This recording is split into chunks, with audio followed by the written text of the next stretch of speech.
Hi అండి. ఈరోజు వీడియోలో ఎంతో టేస్టీ అయిన మష్రూమ్ మసాలా కర్రీ చేసేద్దాం రండి. ఇంక ఈ కర్రీ వచ్చేసి రైస్లోకైనా చపాతీలోకైనా సూపర్ కాంబినేషన్, చాలా టేస్ట్గా ఉంటుంది. ఈజీగా అయిపోయే రెసిపీ అండి. ఇంక లేట్ ఎందుకు, ప్రాసెస్లోకి వెళ్ళిపోదాం రండి.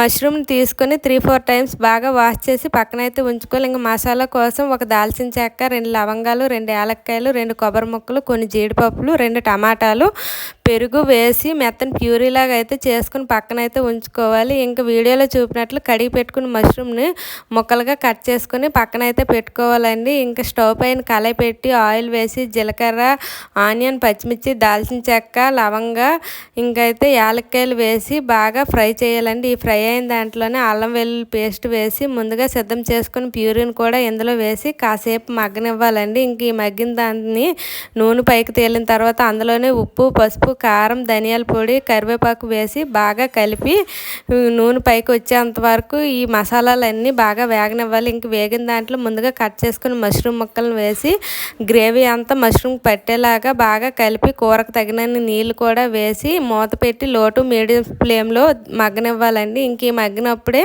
ఉప్పు, కారాలు ఏమైనా సరిపోయా లేవనేది చూసుకొని అడ్జస్ట్ అయితే చేసుకోవాలండి. ఇంక గ్రేవీ దగ్గర పడుతున్నప్పుడు ఇంక లాస్ట్లో కసూరి మేతి వేసి దించేయడమేనండి. నిన్న వీడియోలో హాస్పిటల్కి వెళ్తామని చెప్పాను కదా, ఇంకా హాస్పిటల్కి వెళ్ళి రిటర్న్ వస్తున్నప్పుడు మా తమ్ముడు అయితే ఈ మష్రూమ్ ప్యాకెట్ని మాకు ఇచ్చాడండి. ఇంకైతే హాస్పిటల్కి వెళ్ళేటప్పుడు వీడియో ఏమీ తీయలేదు, అక్కడ తీస్తే బాగోదని. అంతే ఈ వీడియో. Bye bye.